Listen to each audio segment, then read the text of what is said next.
Mon mari m'a humilié devant sa mère et sa sœur et elles ont ri, mais alors que je tenais mon visage inondé de larmes, j'ai entendu des bottes lourdes à la porte, puis mon père, un militaire, est entré avec 2 soldats armés. Le silence s'est installé dans la pièce. La gifle résonna dans le salon comme un coup de feu. Ma joue me brûlait, la douleur s'étendant sur mon visage alors que les larmes que j'avais appris à ravaler menaçaient de couler. Le silence qui suivit fut assourdissant, rompu seulement par le rire cruel qui montait du canapé. Il était temps que quelqu'un la remette à sa place, ricana Viviane, sa voix dégoulinant de satisfaction. Les yeux de ma belle-mère pétillaient de méchanceté alors qu'elle ajustait ses lunettes de créateur, me regardant avec la même expression qu'elle aurait en regardant un insecte se faire écraser. La fille n'apprend jamais. Ma belle-sœur, Belle, gloussa derrière sa main manucurée. Elle l'a bien cherché, honnêtement, à se pavaner ici comme si elle était propriétaire des lieux. Je restais figé, ma main pressée contre ma joue brûlante, goûtant le sang là où mes dents avaient coupé l'intérieur de ma bouche. L'humiliation était pire que la douleur. 3 ans de cela.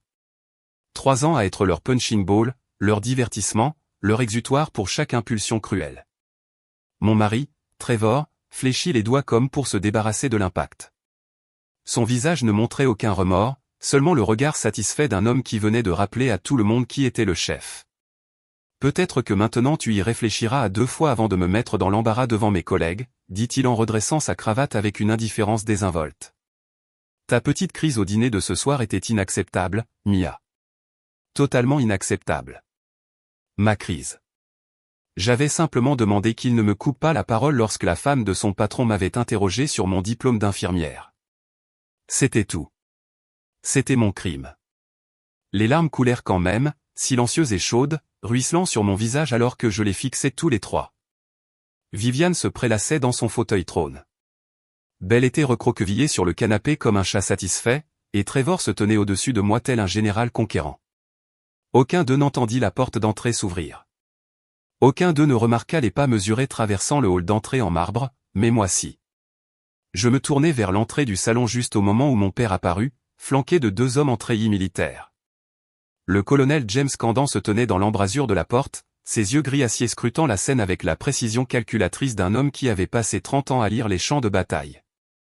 Le silence tomba dans la pièce. Le changement fut instantané et absolu. Le sourire suffisant de Trevor se figea sur son visage. Le rire de Viviane mourut dans sa gorge. Belle s'arrêta au milieu d'un gloussement, ses yeux s'écarquillant en voyant les 2 soldats armés se tenant au garde-à-vous derrière mon père. Le regard de papa se déplaça lentement de mon visage inondé de larmes à ma joue rougie, puis à la main encore levée de Trevor. Son expression ne changea pas, mais quelque chose changea dans l'air, quelque chose qui fit que même la maison elle-même sembla retenir son souffle. Quand il parla enfin, sa voix était calme, contrôlée, et plus terrifiante que n'importe quel cri aurait pu l'être. Messieurs, dit-il à ses compagnons, sans jamais quitter Trevor des yeux. Je crois que nous avons trouvé notre cible. Avant de continuer, veuillez écrire dans les commentaires de quel pays vous regardez cette vidéo. Nous aimons savoir d'où vient notre famille mondiale.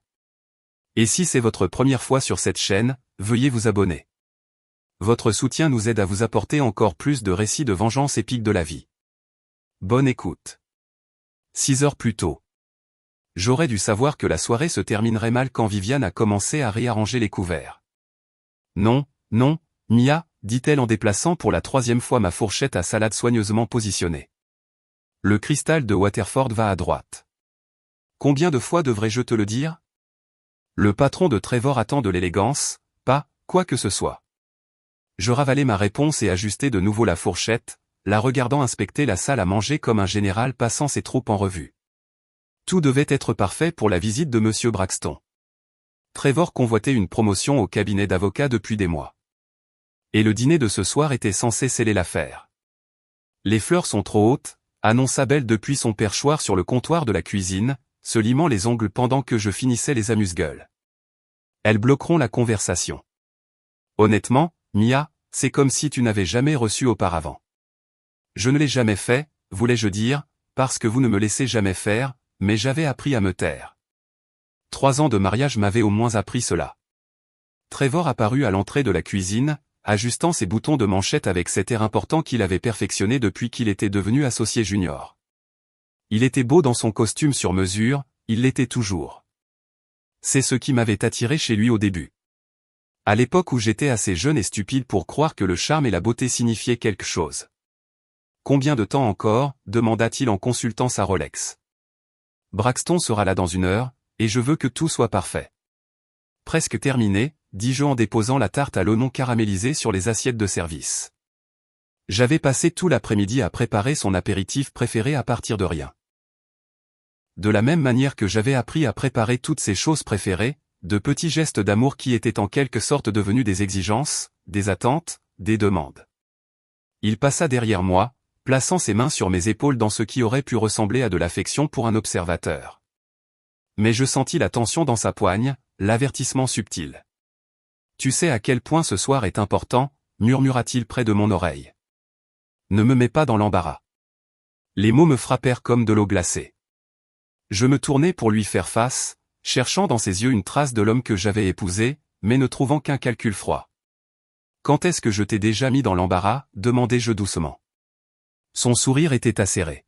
« Il y a toujours une première fois. » Viviane frappa dans ses mains depuis la salle à manger. « Trevor, chéri, viens voir le centre de table. Je pense que nous devons le changer entièrement. » Il me serra les épaules une fois de plus, trop fort, et s'éloigna. Je restai dans la cuisine, fixant les tartes que j'avais faites avec tant de soin, et me demandai quand ma vie était devenue une performance que je n'arrivais jamais à bien jouer. « Tu rayonnes » m'avait murmuré Trevor à l'oreille il y a 2 ans alors que nous dansions sur la piste, entourés de 200 de nos amis et parents les plus proches. Ma robe de mariée était comme des nuages de soie, et la lumière des bougies rendait tout doré et magique. « Je t'aime, Madame Brennan, dit-il en me faisant tourner doucement. Je vais prendre tellement bien soin de toi. Je l'ai cru. Que Dieu me pardonne. J'ai cru chaque mot. La réception était tout ce dont j'avais rêvé. Élégante, romantique, parfaite. Mon père m'avait accompagné à l'hôtel dans son uniforme de cérémonie, les médailles brillant sur sa poitrine, la fierté dans ses yeux. Même lui semblait charmé par Trevor, impressionné par son diplôme de droit et ses projets ambitieux. Il a l'air solide, avait dit papa pendant notre danse père-fille. Déterminé. C'est une bonne chose chez un homme, tant qu'il se souvient de ce qui est vraiment important. J'avais ri, tourbillonnant dans ma belle robe, entouré d'amour, d'espoir et de possibilités. Il m'adore, papa. Tu devrais voir comment il prend soin de moi. Les yeux de papa étaient devenus pensifs. Prendre soin de quelqu'un, ce n'est pas ce que tu fais pour lui, ma chérie. C'est la façon dont tu le traites quand personne ne regarde. Je lui avais embrassé la joue et m'étais éloigné en tourbillonnant, trop jeune et trop heureuse pour comprendre l'avertissement. La première fissure est apparue 6 mois plus tard. Tu as dépensé combien en courses? Trevor se tenait dans notre nouvelle cuisine, tenant le reçu comme la preuve d'un crime. Nous venions d'emménager dans la maison que Viviane nous avait aidé à acheter, sa maison de rêve, s'est-il avéré. Pas la mienne. La même chose que d'habitude. Dis-je, confuse par sa colère soudaine. Peut-être un peu plus parce que j'ai pris ces steaks que tu aimes. Mia, nous devons être intelligents avec l'argent. J'essaie de construire un avenir pour nous et tu dépenses comme si nous étions millionnaires. C'était $80, Trevor, pour toute la semaine. Sa mâchoire se crispa. Ce n'est pas la somme qui compte. C'est le principe. Je travaille comme un fou et tu dépenses sans réfléchir. Je le fixais. Cet homme que j'avais épousé. Cet étranger portant le visage de Trevor. Je serai plus prudente, dis-je finalement. Bien. Son sourire revint, chaleureux et aimant.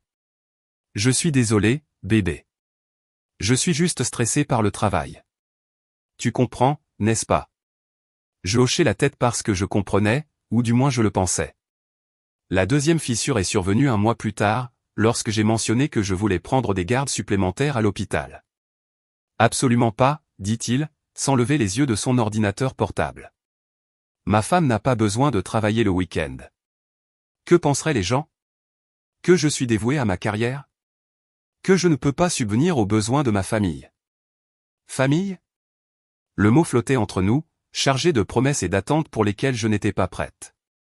Trevor, j'aime mon métier d'infirmière. Ce n'est pas une question d'argent. C'est une question de priorité. Mia, ma carrière doit passer en premier en ce moment. J'ai besoin de toi ici, pour me soutenir. Tu ne peux pas faire ça? Je pouvais. Je l'ai fait. J'ai réorganisé mon emploi du temps, refusé des opportunités, fait de ses besoins ma priorité. Parce que c'est ce que faisaient les épouses, n'est-ce pas? C'est à cela que ressemblait l'amour.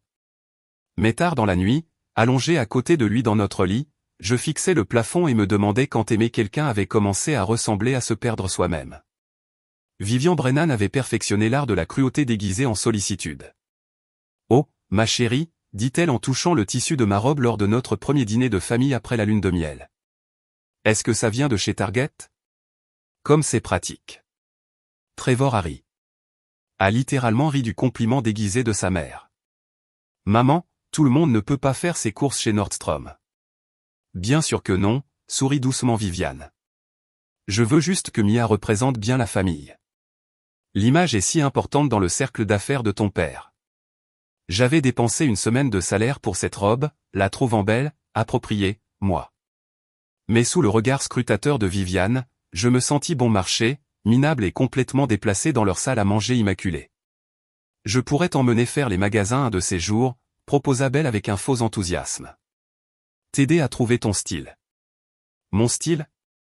Comme si tout ce que j'avais choisi pour moi-même avant de me marier dans leur famille était mauvais. C'est si gentil, réussis-je à dire, détestant à quel point ma voix semblait reconnaissante. C'est devenu une habitude. Chaque réunion de famille, chaque fête, chaque visite impromptue se transformait en une masterclass d'humiliation subtile. Ma cuisine n'était pas assez sophistiquée. Mon travail n'était pas assez prestigieux. Ma famille n'était pas assez riche. Mon tout n'était pas assez. Et Trevor ne faisait rien. Pire que rien, il participait. Mia a fait ce gratin, disait-il lors des dîners, son ton s'excusant. Elle apprend encore à cuisiner pour beaucoup de monde. Mia n'est pas très douée pour la décoration, expliquait-il lorsque les invités commentaient notre salon dépouillé. Nous attendons qu'elle développe un meilleur goût. Chaque remarque dédaigneuse me semblait une petite mort, un petit morceau de moi-même qui s'effaçait. Mais je me disais que c'était normal, que toutes les familles avaient leur dynamique, que je devais juste faire plus d'efforts pour m'intégrer. Le jour où j'ai finalement craqué, c'est le jour où Viviane a redécoré notre chambre. Je suis rentré d'une garde de 12 heures à l'hôpital pour trouver le couvre-lit de ma grand-mère, la seule chose de valeur réelle que j'avais apportée au mariage, froissé dans un sac poubelle près de la porte. « Oh, bien, tu es rentré », lança Viviane depuis l'étage. « J'ai eu une idée merveilleuse pendant que tu étais au travail. Viens voir. » Je montais les escaliers, les jambes tremblantes, le sac poubelle serré dans mes bras. Notre chambre avait été transformée en quelque chose sorti d'un magazine. Ton neutre est tissu coûteux. Beau, froid et totalement sans personnalité. N'est-ce pas magnifique, rayonna Viviane. Je me suis débarrassé de toutes ces petites touches minables et je t'ai donné quelque chose digne de la position de Trevor. Tu me remercieras plus tard. Le couvre-lit de ma grand-mère, murmurai-je. Oh, ce vieux truc, ma chérie. Il tombait en morceaux. J'ai demandé à la femme de chambre de le jeter. Crois-moi, c'est tellement mieux comme ça. Cette nuit-là, lorsque Trevor est rentré à la maison et m'a trouvé en larmes sur le sac poubelle, il ne m'a pas réconforté. Il n'a pas fulminé contre sa mère pour avoir outrepassé ses droits. Il n'a même pas semblé comprendre pourquoi j'étais contrarié. Ce n'est qu'une couverture, Mia. Regarde ce qu'elle a fait pour nous. La chambre est incroyable. Nous devrions être reconnaissants. Reconnaissants. Je devrais être reconnaissante que le dernier souvenir de ma grand-mère ait été jeté comme un déchet. Je devrais être reconnaissante de vivre dans une belle prison où rien de ce qui m'appartenait n'était autorisé à exister. C'est cette nuit-là que j'ai pensé pour la première fois à appeler mon père. Je ne l'ai pas fait. Je me suis dit que j'étais dramatique, que le mariage exigeait des sacrifices, que j'avais de la chance d'avoir une famille qui se souciait suffisamment de moi pour m'aider à m'améliorer. Mais j'ai gardé son numéro dans mon téléphone, et parfois, dans mes moments les plus sombres, je le fixais en me demandant ce qui se passerait si j'appuyais sur « Appeler ». Le dîner se passait bien. Trop bien, en fait. Monsieur Braxton était un homme distingué d'une soixantaine d'années, avec des yeux bienveillants et un rire facile. Sa femme, Andrea, était chaleureuse et engageante, posant de vraies questions sur mon travail à l'hôpital. Les soins infirmiers en pédiatrie doivent être incroyablement gratifiants, dit-elle pendant le plat principal. J'ai toujours admiré les gens qui travaillent avec les enfants. Il faut une telle patience et une telle compétence. Je me sentis me détendre pour la première fois depuis des heures. C'est vraiment merveilleux. La semaine dernière, nous avons eu ce petit garçon qui était terrifié par son opération. Et au moment de son départ, Mia et modeste, l'interrompit doucement Trevor. Elle ne fait que des soins de base au chevet des patients. Rien de trop technique. Les mots me frappèrent comme une gifle. Des soins de base au chevet des patients. Comme si mes 4 années d'études, mes certifications, mes années d'expérience ne signifiaient rien. Comme si réconforter des enfants effrayés et gérer du matériel médical complexe était en quelque sorte indigne d'attention. Andrea fronça légèrement les sourcils.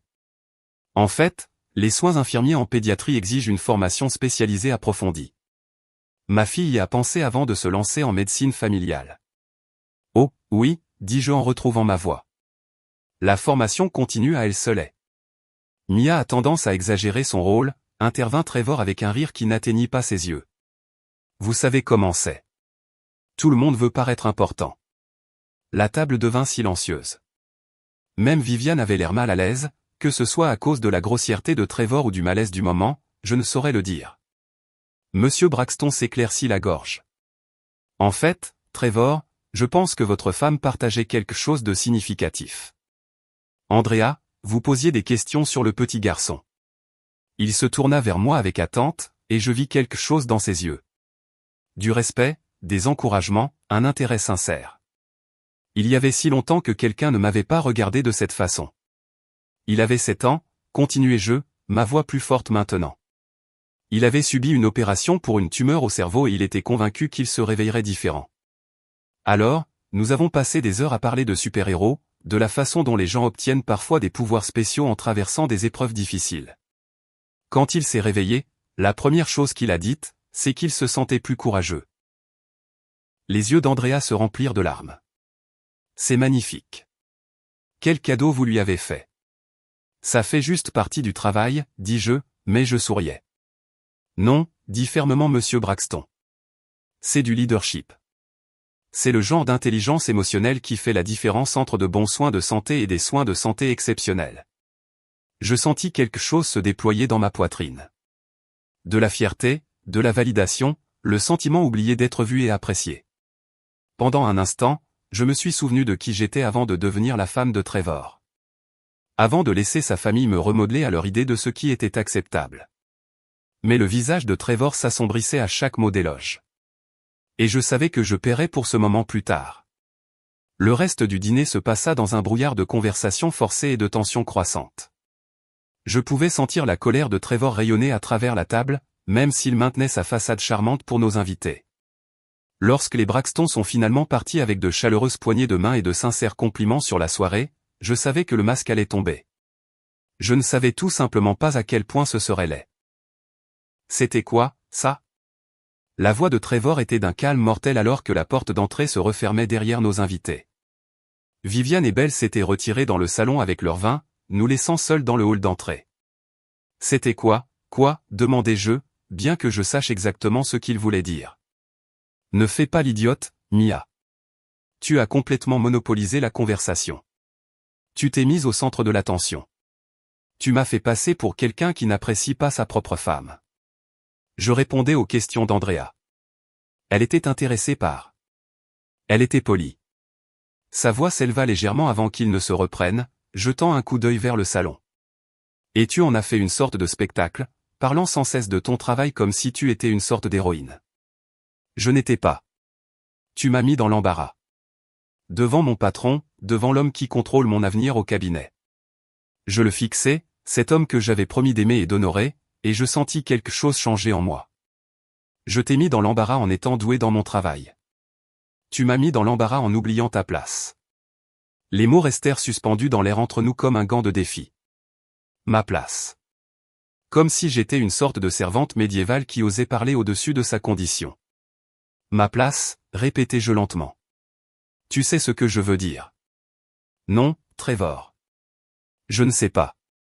S'il te plaît, explique-moi exactement quelle est ma place. Sa mâchoire se crispa. Ta place, c'est de me soutenir. De soutenir cette famille. Pas de faire de grands discours sur les soins au chevet des malades et les histoires d'enfants pendant que j'essaie de faire une impression professionnelle. J'étais moi-même. Eh bien, c'est peut-être ça le problème. Les mots me frappèrent comme un coup physique. Je reculai même, pressant ma main sur ma poitrine comme si je pouvais retenir mon cœur. Du salon parvint le son du rire de Viviane, aigu et perçant. « Je t'avais dit qu'elle gâcherait tout », cria-t-elle. « Cette fille n'a aucun sens des convenances. »« Mère, s'il te plaît, » dit Trevor, mais il n'y avait aucune véritable réprimande dans sa voix. « Non, laissez-la parler, » dis-je en me dirigeant vers le salon. De toute évidence, tout le monde a une opinion sur mon comportement ce soir. Viviane était perchée à sa place habituelle, un verre de vin à la main, ressemblant à une reine tenant sa cour. Belle était allongée à côté d'elle, son téléphone à la main, mais les yeux brillants d'intérêt. « Oh, ma chérie, » dit Viviane avec une fausse sympathie. « Je sais que tu voulais bien faire, mais tu dois comprendre. Ce soir, il ne s'agissait pas de toi. Il s'agissait de la carrière de Trevor, de son avenir, et tu as tout ramené à tes petites histoires d'infirmière. » « Mes petites histoires d'infirmière, » répétai-je. « Elle a raison, Mia, » intervint Belle. « Tu as en quelque sorte détourné toute la conversation. » C'était gênant. Je regardais autour de moi ces trois personnes. Mon mari, ma belle-mère, ma belle-sœur, ma famille, les personnes qui étaient censées m'aimer et me soutenir. « Alors, laissez-moi comprendre, » dis-je lentement. Quand Andrea Braxton m'a posé des questions sur mon travail, m'a directement posé des questions avec un intérêt sincère, j'aurais dû faire quoi? Détourner la conversation? Changer de sujet? Prétendre que je n'ai pas de carrière? Tu aurais dû être gracieuse et brève, dit Viviane. Un simple mot, c'est gratifiant m'aurait suffi. Ensuite, tu ramènes la conversation sur Trevor, sur ses réalisations. Parce que ses réalisations comptaient pas les miennes. Parce que ce soir, il s'agissait de lui, explosa Trevor. Pour une fois dans ta vie, tu n'aurais pas pu simplement me soutenir sans que ça tourne autour de toi.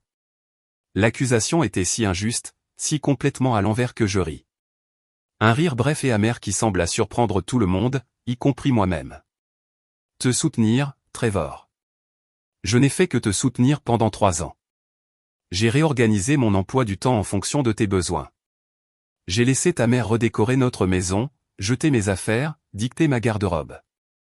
J'ai souri et hoché la tête pendant que tu dénigrais mon travail, mes opinions, ma valeur en tant qu'être humain. Et tu penses que ce soir, c'était moi qui ne te soutenais pas, Mia, non. C'est moi qui parle maintenant. Les mots sortirent d'un trait. 3 ans de blessures et de colère refoulées trouvaient enfin leur voie. J'ai fait un bref commentaire sur mon travail.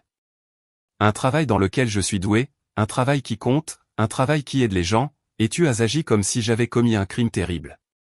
Tu as dit à nos invités que j'exagérais mon rôle et que je faisais des soins de base au chevet des patients.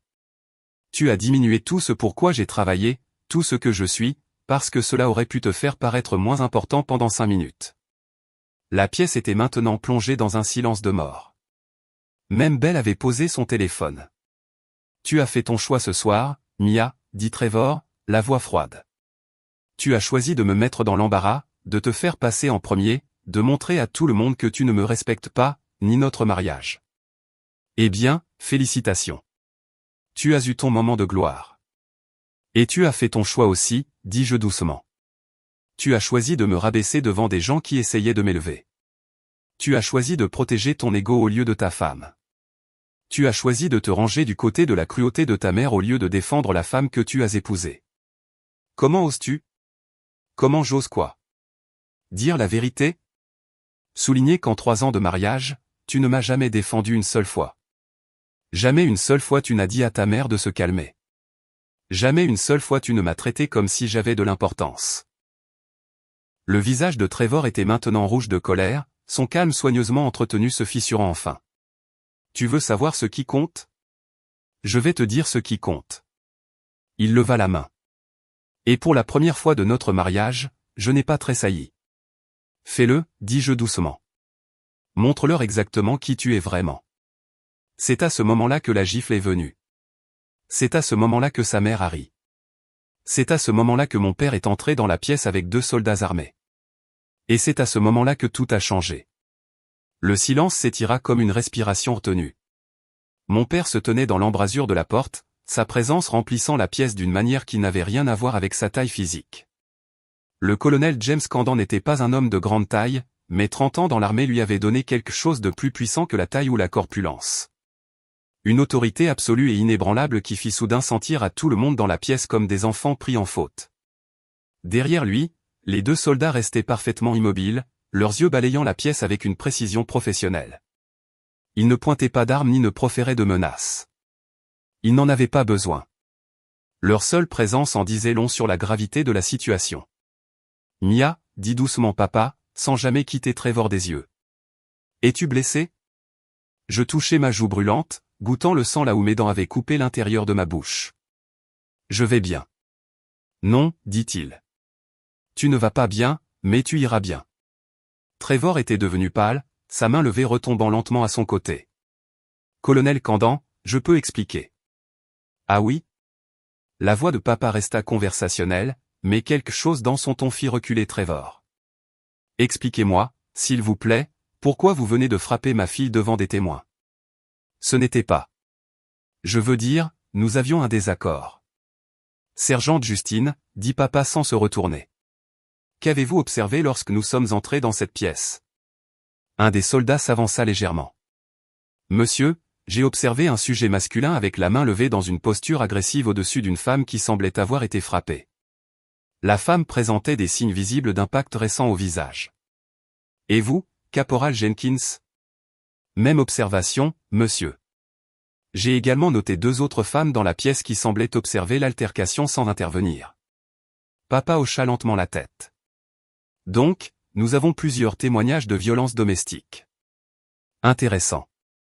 C'est ridicule, balbutia Viviane, retrouvant enfin sa voix. C'est une affaire de famille privée. Vous ne pouvez pas débarquer ici avec des hommes armés. Madame Brennan, dit papa en tournant ses yeux gris-acier vers elle. Je suis le comportement de votre fils envers ma fille depuis un certain temps. Ce soir n'a été que la confirmation finale dont j'avais besoin. Le visage de Trevor passa du pâle au gris. De quoi parlez-vous? Suivi. Papa sourit, le sourire froid et calculateur d'un prédateur qui a finalement acculé sa proie. Pensiez-vous vraiment que je ne remarquerai pas quand ma fille a cessé d'appeler? Quand elle a cessé de rendre visite? Quand elle a commencé à trouver des excuses pour des bleus et à annuler des dîners de famille? Je le fixais, choqué. Papa, je ne t'ai jamais dit. Tu n'avais pas à le faire, ma chérie. J'ai été soldat pendant 30 ans.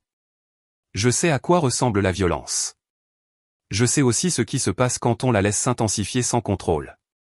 Il sortit un dossier en manie de sa veste et le posa sur la table basse avec une précision délibérée.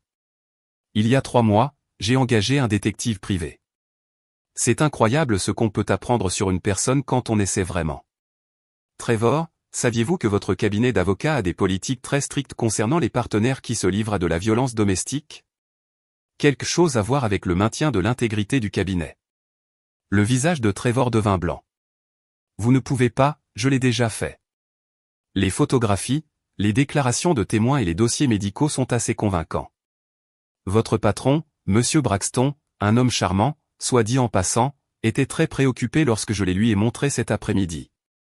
La pièce tourna autour de moi, cet après-midi. Papa, tu savais qu'il venait dîner. Je l'ai orchestré, ma chérie. J'avais besoin de voir comment il te traiterait devant ses supérieurs. J'avais besoin de savoir s'il y avait une chance qu'il change, qu'il devienne l'homme digne de ma fille. Ses yeux retrouvèrent Trevor. Il n'y en avait pas, Belle était devenue complètement silencieuse, agrippant son téléphone comme une bouée de sauvetage. Viviane avait l'air sur le point d'être malade. C'est un coup monté, dit désespérément Trevor. Vous ne pouvez rien utiliser de ce que vous avez obtenu illégalement. Oh, mais je le peux, dit papa joyeusement. Parce que voyez-vous, je n'essaie pas de vous mettre en prison, Trevor. La prison serait trop facile, trop rapide. Ce que je fais est tellement plus complet. Il ouvrit le dossier et commença à étaler des photographies sur la table basse. Des photos de moi avec des bleus que j'avais oubliés. Des captures d'écran de SMS où Trevor me réprimandait. Des dossiers financiers montrant comment il m'avait isolé économiquement. Votre cabinet d'avocat a reçu ça ce matin, continua papa d'un ton conversationnel, ainsi qu'un rapport complet sur votre comportement. La violence domestique n'est pas seulement illégale, Trevor. C'est une violation de la clause de turpitude morale de votre contrat d'associé. Vous serez suspendu en attendant l'enquête, et compte tenu des preuves, le licenciement est presque garanti. Les jambes de Trevor flanchèrent. Il s'affaissa sur une chaise, fixant les photographies avec horreur. Mais ce n'est pas tout, dit papa, sa voix s'éclaircissant comme s'il partageait de bonnes nouvelles. Viviane, vous pourriez être intéressée de savoir que votre country club a également reçu des copies de ces documents. Il semble qu'ils aient des politiques concernant les membres qui cautionnent la violence domestique. Quelque chose à voir avec le maintien des normes communautaires. Le verre de vin de Viviane glissa de ses doigts engourdis, se brisant sur le sol en marbre. Eh belle, félicitations pour tes fiançailles. J'espère que la famille de ton fiancé sera compréhensive lorsqu'elle apprendra ton rôle dans la dissimulation des abus de ton frère. Les réseaux sociaux peuvent être si impitoyables de nos jours. Vous détruisez nos vies, murmura Viviane. Non, dit fermement papa. Vous avez détruit vos propres vies au moment où vous avez décidé que ma fille était un dommage collatéral acceptable pour le dysfonctionnement de votre famille. Je m'assure simplement qu'il y ait des conséquences. Il se tourna alors vers moi, son expression s'adoucissant pour la première fois depuis qu'il était entré dans la pièce. Mia, fais tes valises et mets-les dans ma voiture. Tes effets personnels, tes documents importants et le couvre-lit de ta grand-mère. Je l'ai récupéré de la poubelle où ces gens l'ont jeté. Il est en sécurité. Comment as-tu? J'ai des gens qui surveillent cette maison depuis des semaines, ma chérie. Je connais chaque entrée, chaque cachette, chaque secret que ces gens pensaient pouvoir garder. Il me tendit la main. Il est temps de rentrer à la maison. Je regardai une dernière fois la pièce. Le mari qui venait de montrer son vrai visage, la belle-mère qui m'avait torturé pendant des années, la belle-sœur qui avait tout permis. 3 ans de ma vie gaspillée avec des gens qui ne m'avaient jamais apprécié. Mais je n'étais plus cette femme brisée. Debout, la main de mon père tendue, entourée des conséquences de leurs propres actions, je ressentis quelque chose que je n'avais pas ressenti depuis des années. Je me sentis libre. En fait, papa, dis-je en redressant les épaules. J'ai quelque chose à dire d'abord. Je regardai Trevor, le regardai vraiment, et ressentis un étrange sentiment de clarté. Cet homme qui m'avait contrôlé par la peur et la manipulation me parut soudain petit, pathétique, totalement impuissant. Il y a 3 ans, je t'ai épousé parce que je pensais t'aimer, dis-je, ma voix stable et claire. Mais je réalise maintenant que j'étais amoureuse d'un mensonge. L'homme que j'ai épousé, gentil, encourageant, aimant, n'a jamais existé. Tu m'as montré exactement qui tu étais ce soir, tout comme tu me le montres depuis des années. Je n'étais tout simplement pas prête à le voir. Trevor ouvrit la bouche pour parler, mais je levai la main. Je n'ai pas fini. Pendant 3 ans, je me suis excusé pour des choses qui n'étaient pas de ma faute. Je me suis faite plus petite pour que tu puisses te sentir plus grand. J'ai laissé toi et ta famille me convaincre que j'étais le problème, que je devais changer, que je n'étais pas assez bien. Mais ce soir, quand Andrea Braxton m'a regardé avec respect, un vrai respect, je me suis souvenu de quelque chose d'important. Je me tournai vers Viviane, qui fixait toujours le verre de vin brisé à ses pieds. Viviane, tu as passé 3 ans à essayer de m'effacer, à remplacer tout ce que j'étais par ta vision de ce que la femme de Trevor devrait être. Tu as jeté le couvre-lit de ma grand-mère comme si c'était des ordures. Mais tu sais quoi? Ce couvre-lit a survécu à la Grande Dépression, à la Seconde Guerre mondiale et à 3 générations de femmes fortes, tout comme je vais te survivre. La bouche de Viviane s'ouvrit et se referma comme un poisson cherchant de l'air. Et belle, continuai-je en me tournant vers ma belle-sœur. Tu as cautionné chaque chose cruelle que ta mère m'a faite. Tu as ri de ma douleur, participé à mon humiliation, et tu es resté là pendant que ton frère me frappait. Cela te rend tout aussi coupable que lui. Le téléphone de Belle avait commencé à vibrer avec insistance, probablement son fiancé, se demandant pourquoi des photos de la scène de ce soir apparaissaient déjà sur les réseaux sociaux. Les gens de papa avaient été minutieux.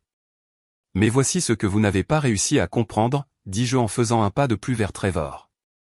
Je ne suis pas seulement une infirmière. Je suis une sacrée bonne infirmière. Je sauve des vies. Je réconforte les enfants qui ont peur. Je fais une différence dans ce monde chaque jour. Et ça compte. Ça a de la valeur. C'est assez. Le visage de Trevor s'effondra. Mia, s'il te plaît. Nous pouvons arranger ça.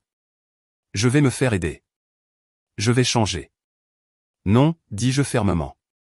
Tu as eu 3 ans pour changer.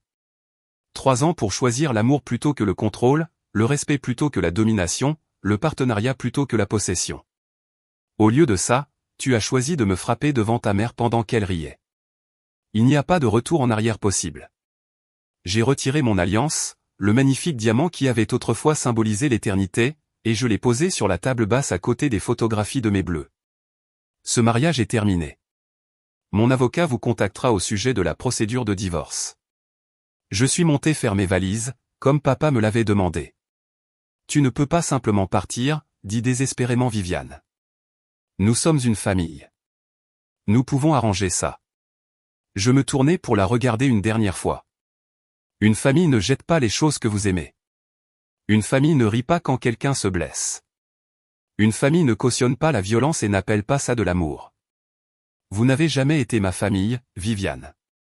Vous étiez mes geôliers. Papa s'avança alors, sa main toujours tendue. Prête maintenant, ma chérie? Je pris sa main, sentant la force et la stabilité que j'avais héritées de lui, couler en moi.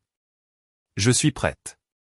Alors que nous nous dirigions vers la porte, flanqués des 2 soldats, j'entendis Trevor crier derrière nous. Mia, attends. Tu ne peux pas faire ça. Je t'aime. Je m'arrêtai sur le seuil et le regardai une dernière fois. Si c'est ce que tu appelles de l'amour, Trevor, alors tu ne sais pas ce que ce mot signifie. Et puis je suis sorti de cette maison et j'ai commencé le reste de ma vie. 6 mois plus tard, le service de pédiatrie de l'hôpital Saint-Maries était calme aux petites heures du matin. Je venais de terminer ma tournée, vérifiant mes petits patients, ajustant les perfusions et rassurant les parents inquiets. C'était le travail que j'avais toujours aimé, mais maintenant il semblait différent d'une certaine manière. Plus significatif, plus à moi. Infirmière Candan. Une petite voix appela depuis la chambre 312. Je souris en me dirigeant vers la voix.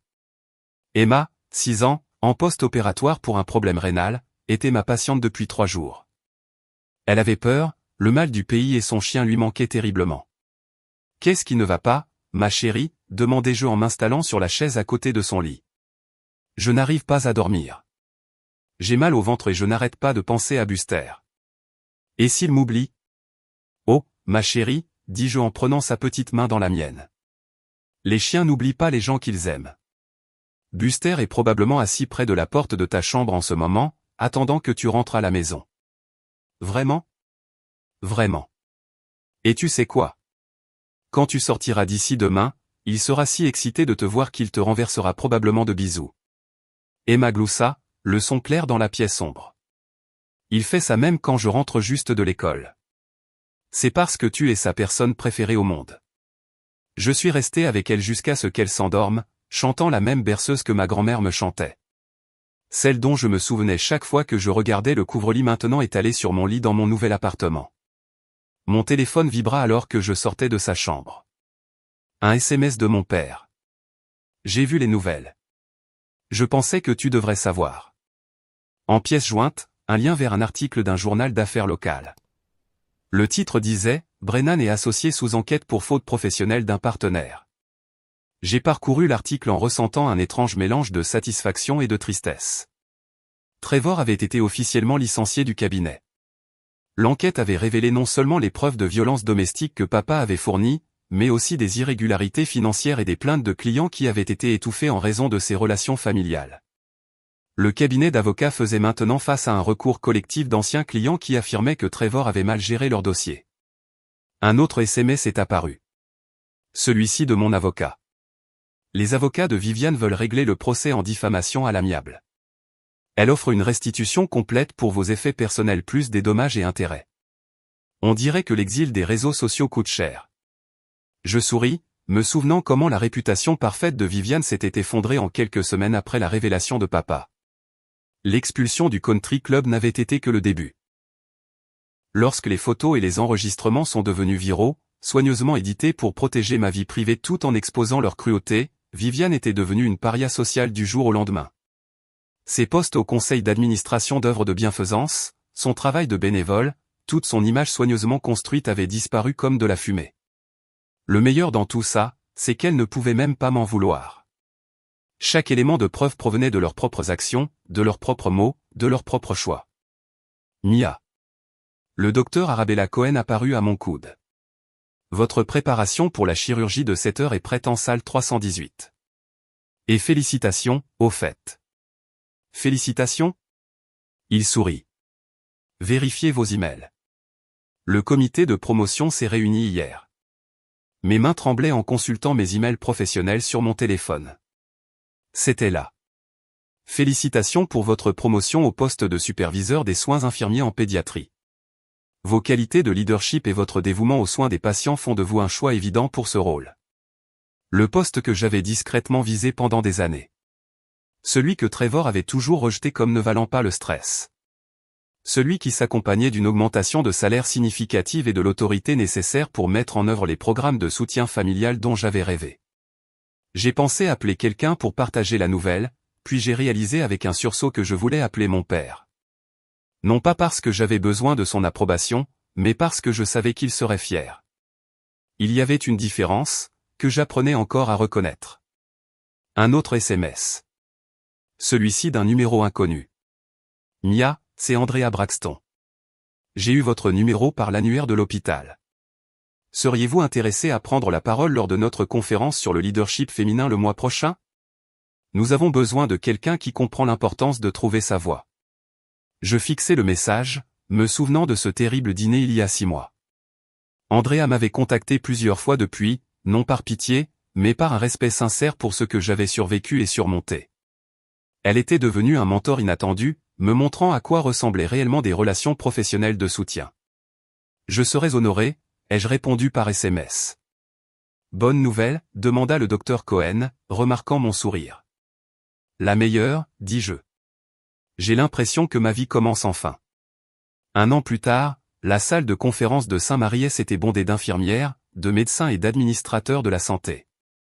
Je me tenais à l'avant, regardant leurs visages, certains avides, d'autres sceptiques, tous curieux de connaître la nouvelle superviseure des soins infirmiers en pédiatrie qui avait mis en œuvre 3 programmes novateurs au cours de sa première année. La défense des droits des patients ne se limite pas aux soins médicaux, disais-je. Il s'agit de voir la personne dans son ensemble, ses peurs, ses besoins, sa dignité. Il s'agit de défendre ceux qui ne peuvent pas se défendre eux-mêmes. Une main se leva au milieu de la salle. Et lorsque la défense des droits vous met en conflit avec des figures d'autorité? Comment gérez-vous cela? Je souris, pensant à toutes les fois où je n'avais pas réussi à me défendre, à tous les moments où j'étais resté silencieuse alors que j'aurais dû parler. C'est la partie la plus difficile, admis-je. Mais j'ai appris que le coût du silence est toujours plus élevé que le coût de la parole. Votre voix a du pouvoir. Utilisez-la. Après la présentation, je rangeais mes affaires quand quelqu'un s'éclaircit la gorge derrière moi. Excusez-moi, mademoiselle Candan.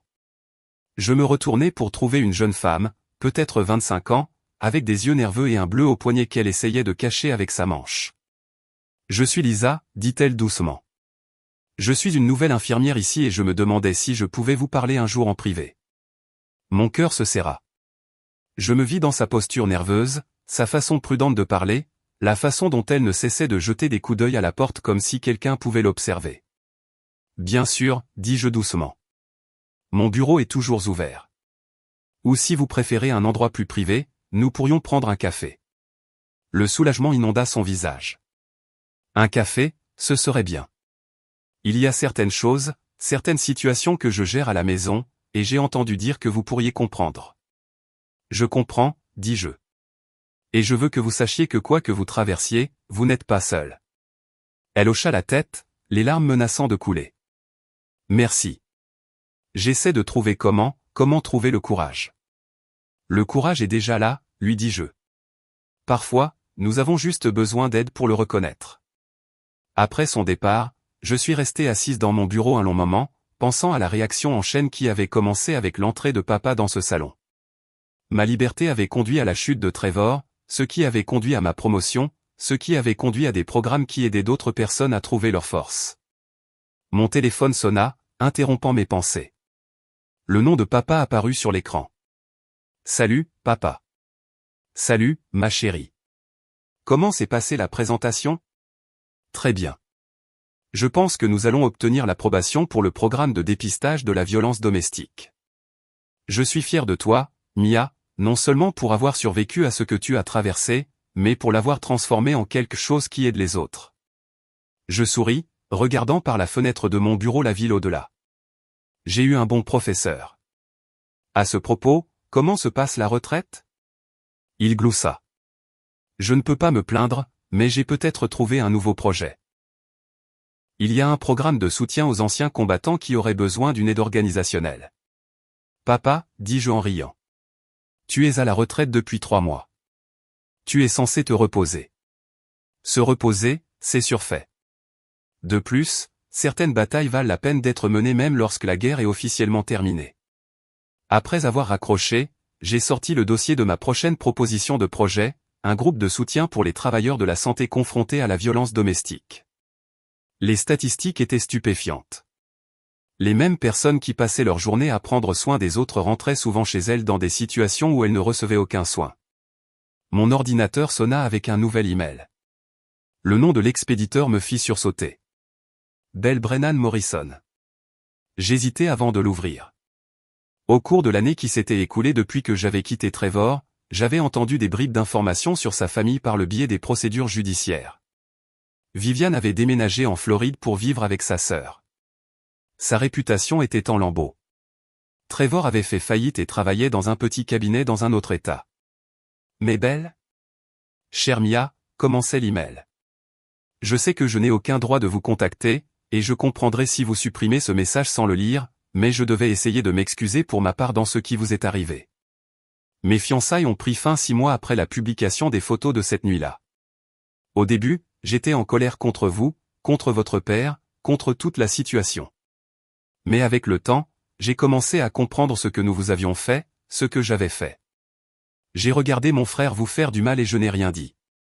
J'ai participé à la cruauté de ma mère et j'ai appelé ça de la loyauté familiale.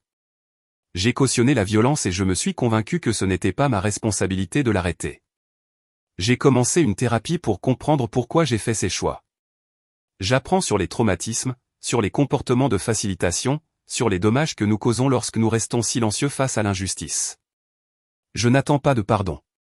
Je ne pense même pas le mériter. Mais je voulais que vous sachiez que votre courage de partir et la façon dont vous avez reconstruit votre vie m'ont inspiré à enfin examiner mon propre comportement et à essayer de devenir une meilleure personne. J'espère que vous êtes heureuse. Vous méritez tout le bonheur du monde. J'ai lu l'email 2 fois, ressentant un mélange complexe d'émotions. De la colère face au temps qu'il lui avait fallu pour voir la vérité. De la tristesse pour les années que j'avais perdues, mais aussi quelque chose d'inattendu. Une petite lueur d'espoir que peut-être, parfois, les gens pouvaient vraiment changer. Je ne répondrai pas à l'email. Ce chapitre de ma vie était clos et je n'avais aucun intérêt à le rouvrir. Mais j'étais heureuse de savoir que les répercussions de cette nuit continuaient de se propager, forçant les gens à affronter des vérités inconfortables sur eux-mêmes. Mon téléphone vibra avec un SMS de Lisa, la jeune infirmière de tout à l'heure. Demain à 14 h, ça irait pour un café? Je suis prête à parler. Parfait, ai-je répondu par SMS. Je serai là. Alors que je rassemblais mes affaires pour quitter le bureau, j'ai aperçu mon reflet dans la fenêtre. La femme qui me regardait était quelqu'un que je reconnaissais à peine d'il y a 1 an. Confiante, déterminée, sans peur. Elle avait des cicatrices, nous en avons tous, mais elles étaient la preuve de batailles menées et gagnées, pas de blessures qu'il fallait cacher. J'ai pensé à Emma, 7 ans, qui était rentrée chez elle retrouver son chien Buster et m'avait envoyé un dessin de 2 jouant dans leur jardin. J'ai pensé à Andrea Braxton, qui était devenu non seulement un mentor, mais une véritable amie. J'ai pensé à papa, qui m'avait appris que parfois, l'amour signifie avoir le courage de se battre pour ce qui est juste. Et j'ai pensé à Lisa, qui apprendrait ce que j'avais appris, que le courage n'est pas l'absence de peur. C'est la décision que quelque chose d'autre est plus important que la peur. En sortant de l'hôpital dans l'air chaud du soir, j'ai ressenti quelque chose que j'avais presque oublié comment ressentir. Je me sentais puissante. Le mariage était intime, juste des amis proches, la famille et quelques collègues de l'hôpital.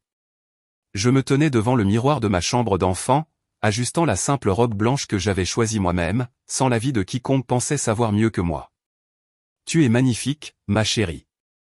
Je me tournai pour trouver papa dans l'embrasure de la porte, élégant dans son uniforme de cérémonie, les médailles brillant sur sa poitrine, comme lors de mon premier mariage. Mais cette fois-ci, c'était différent. Cette fois-ci, je n'étais pas une jeune femme essayant de plaire à tout le monde. J'étais une femme qui connaissait sa propre valeur. Merci pour tout, papa, dis-je en prenant son bras tendu. Pour avoir vu ce que je ne pouvais pas voir, pour t'être battu quand je ne pouvais pas me battre. Pour avoir cru que je valais la peine d'être sauvé. Tu t'es sauvé toi-même, Mia. J'ai juste fait en sorte que tu aies la chance de le faire.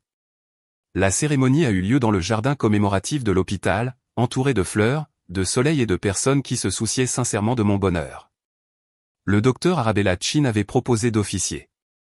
Elle s'était fait ordonner en ligne spécialement pour l'occasion, affirmant que c'était le moins qu'elle puisse faire pour sa superviseure préférée. Mais ce n'était pas un mariage traditionnel. Il n'y avait pas de mariés qui attendaient à l'autel. Pas de vœux, jusqu'à ce que la mort nous sépare. Au lieu de cela, je me suis tenu devant ma famille choisie et je me suis fait des promesses à moi-même. Moi, Mia Kandan, je promets d'honorer ma propre voix, de faire confiance à mon propre jugement et de ne plus jamais me faire petite pour le confort de quelqu'un d'autre. Je promets de continuer à guérir, à grandir et à aider les autres à trouver leur force.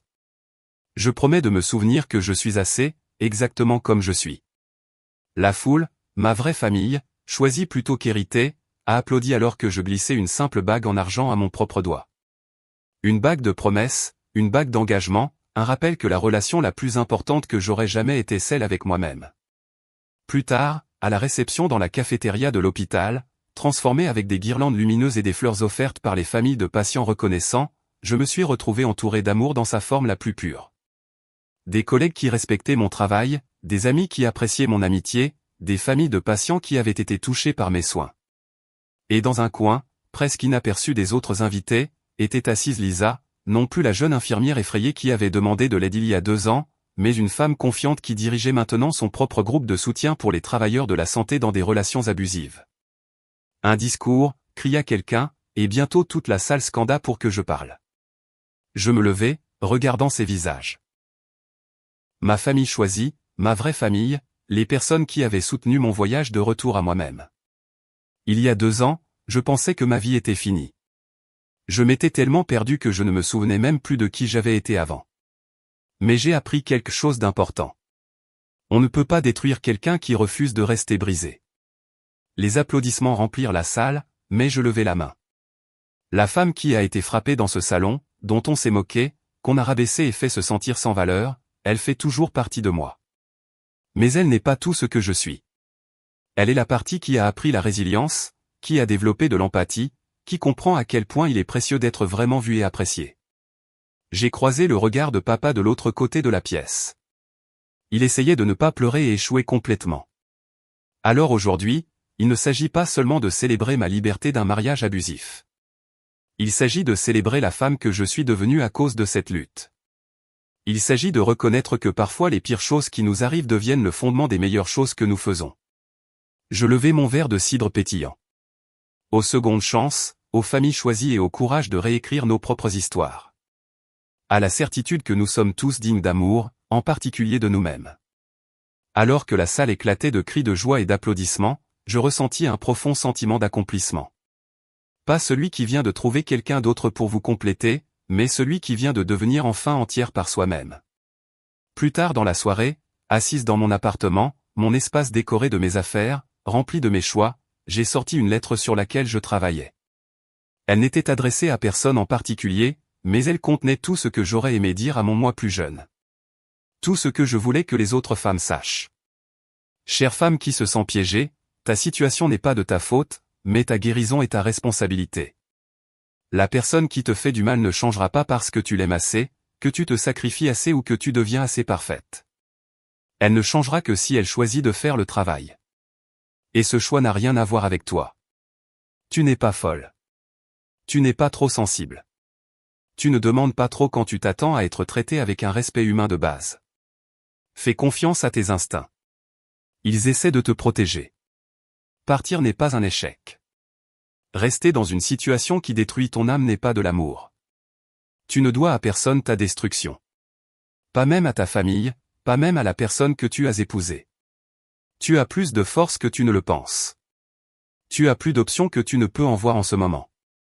Tu as plus de valeur que quiconque qui te fait du mal ne pourra jamais le reconnaître. Ta voix compte. Tes rêves comptent. Tu comptes. Et quand tu trouveras enfin le courage de partir, sache qu'il y a des gens qui attendent pour te rattraper, pour te soutenir, pour t'aider à te souvenir de qui tu es vraiment. Tu vaux la peine de te battre. Tu vaux la peine d'être sauvé. Tu vaux le dur travail de reconstruire ta vie. Commence par un pas, puis un autre, puis un autre. Tu es plus forte que tu ne le penses. Avec amour, une femme qui s'en est sortie. J'ai plié la lettre avec soin et l'ai ajoutée à la pile que j'avais rassemblée depuis des mois. Demain, je les donnerai à Lisa pour les distribuer dans ses groupes de soutien. Parfois, la chose la plus puissante que nous puissions faire est de partager nos histoires, de faire savoir aux autres qu'ils ne sont pas seuls dans leur lutte. En me préparant à me coucher, j'ai aperçu le couvre-lit de ma grand-mère, sauvé, restauré et maintenant étalé sur mon propre lit dans ma propre maison. Les coutures étaient encore solides après toutes ces années, tenant ensemble des morceaux qui avaient été soigneusement choisis et assemblés avec amour. Tout comme moi, tout comme nous tous qui refusons de rester brisés. J'ai éteint les lumières et je me suis installé dans mon lit, entouré par le silence de mon propre espace, la paix de mes propres choix, la sécurité de ma propre force. Et pour la première fois depuis des années, j'ai dormi sans crainte, car j'avais enfin appris la leçon la plus importante de toutes. La personne responsable de la protection de Mia Kandan était Mia Kandan. Et j'étais très, très doué pour ça.